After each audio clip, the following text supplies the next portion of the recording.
Today I want to show you how I bind a quilt by machine. This is my preferred way of binding when I'm in a hurry, because sewing by hand can take so long. I do prefer to sew on by hand, but if I do have a deadline to meet, then this is how I do it. There are other ways out there. This is just my preferred method, so I start from attaching it to the back first and then flipping it over and sewing through the front. There are other ways of doing it, such as stitching in the ditch of the existing binding. I just find that that's harder to get right every time. So this is my kind of beginner-friendly machine binding tutorial. This is my binding. I cut it at 2 1/4 inches wide as a strip, actually 7 strips, sewed them end to end, and then folded it in half all the way along, and I impressed it. So this is ready to go on my quilt now. So first thing I do is I make sure that the back is upwards on my machine, and I take the binding and I leave a tail of about 6 inches or so, place it down one of the sides, and I will start sewing kind of a few inches from the edge. So that's the tail that's going to be free for now, and that'll be useful when you come to join later. And then I'm just going to use my 1/4 inch foot, but you could use your working foot if you wanted. And I'm going to use a stitch that's a little bit longer than usual. I'm going to use a 2 1/2 length stitch, and then I'm going to sew this all the way around.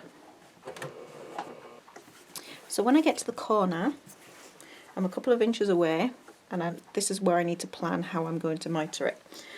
So what I generally do is, I know that I want the raw edges to continue around, meeting the raw edges like this.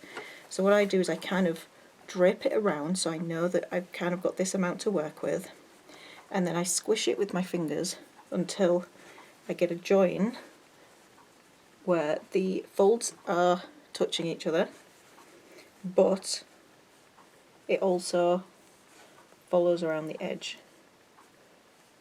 Sometimes that can be a bit fiddly, but that looks like this. So this is my fold here. I've got it bunched up so that there's a diagonal line of diagonal fold underneath this piece, so it could fold this way or it can fold this way, but the raw edge is always following the edge of the quilt. I'm going to start with the point downwards, and you want to make sure that fold doesn't extend past the edge of this quilt edge too. And I'm going to sew down until I get to that fold there. I can feel it with my fingers, I can kind of see it because I've got a light coloured binding, but also this will be a 1/4 inch away from the edge of the quilt.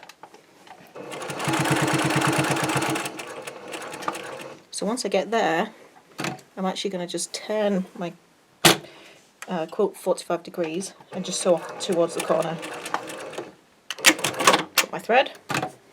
Now you can see that I've sewn off the corner here, and so the next thing I need to do is flip that fold up.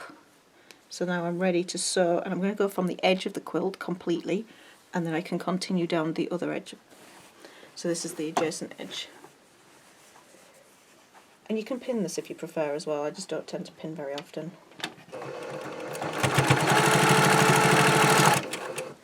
And that's all you need to do for the corners. We'll come back to those in a bit. Alright, so I've done all 4 of my corners now, and this is the kind of gap that I have between the ends. So I've got a big tail at the top, and my shorter one I already made at the beginning, at the bottom. So we've got, I don't know, somewhere around 6 to 8 inches to work with there. What I'm going to do first, I'm just going to move this under my machine foot just so I can show you. We're not actually going to sew anything just yet. I'm going to cut a little piece of the excess of the tail off. Length isn't important, just make sure you have plenty still to work with. And then I'm going to lay the tails over the top of each other. I'm going to take my scrap that I've just cut off the end and open it flat, because that's the width that we need to work with to join the pieces. So that's the amount of overlap we need between the two tails. And I don't want to be too close to this the end of the stitches at either side. So I'm just going to place it over the top. I'm actually going to mark it just because it's easier. So I know that my fabric is here and here. So that's my overlap. And on the bottom piece, I'm going to make sure I cut it to this top line. And on the top line, I'm going to make sure on the top piece, I'm going to make sure I cut it to the bottom line. So that's there on there. So this is a water erasable pen, so I can get rid of that. So I'm going to trim square, just trim that bit off, fold the top one out the way, and then my other line is going to be here, where my other mark is. I'll chop that piece off, and I can get rid of this scrap now as well. So that's exactly the amount of fabric that we need to finish sewing the binding on here. I'm not going to worry about the blue line right now, I'm just going to spray that with water afterwards. But what we can do now is we can open up these pieces, so open the folds up, and we want them right sides together, so that's the folded side to the folded side, so the when it sticks out, that's the right side.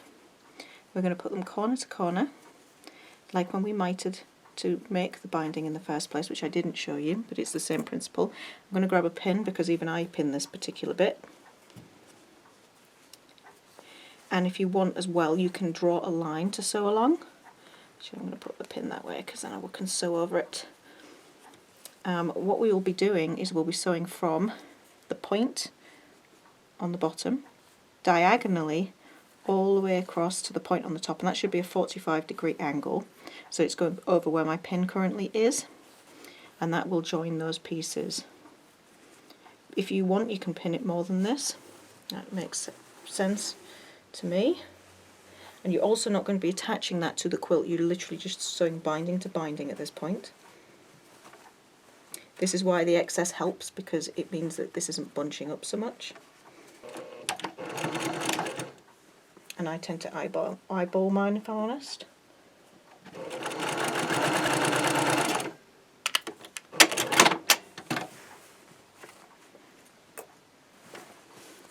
So that's how my binding is now joined.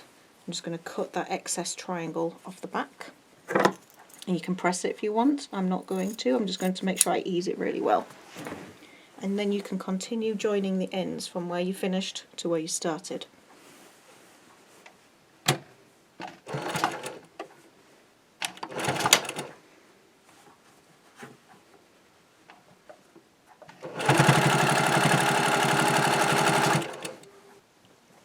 Alright, so the binding's attached all the way around on the back. It's time to flip it over to the front.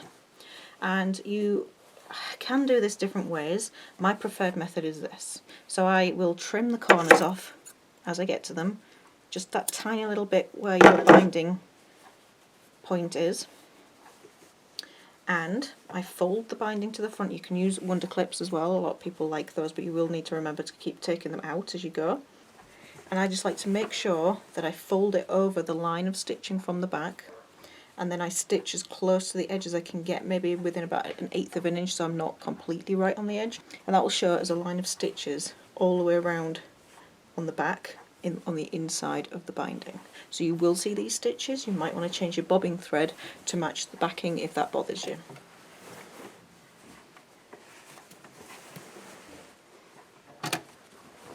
I just start on the edge as usual, somewhere in the middle. So I'm going to turn it up to a 3.5-inch stitch. Back stitch to secure, and I just kind of ease it around as I work, just sort of a few inches at a time. The good thing about my foot is I do have a 1/4 of an inch at this side, but on the left hand side I also have 1/8 of an inch, so I make sure that that lines right up with the fold on the binding, and then I know I'm reasonably consistent.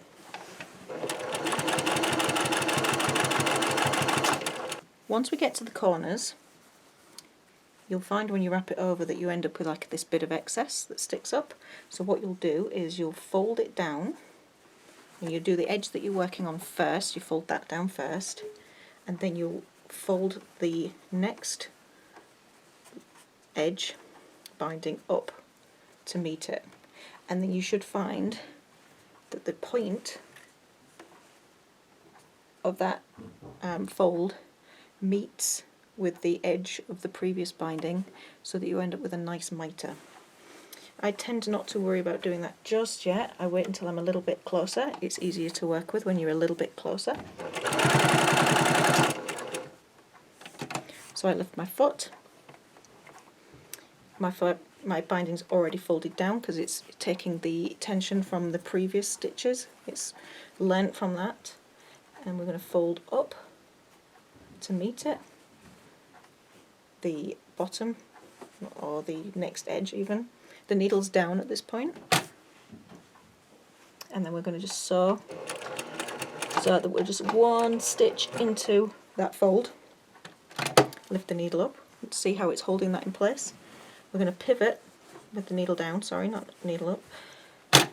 Put it back down again and continue as before.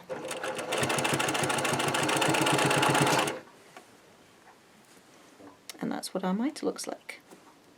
And that's it. So once it's stitched on, you'll have a stitch line like this on the front, and then on the back it'll be kind of close to the binding. But that works for me. It kind of matches in with the stitching I had from the quilting. It's a pretty good way of finishing it, and it's also a good way of finishing a baby quilt because they can be under a bit more stress. The edges can be under a bit more stress, so it's kind of a safer way of finishing those off so that the threads don't come unpicked. So hopefully that was useful, and if you want to watch more videos for bag making and quilt making, please subscribe to my channel. You can do that by pressing the subscribe button below, I think.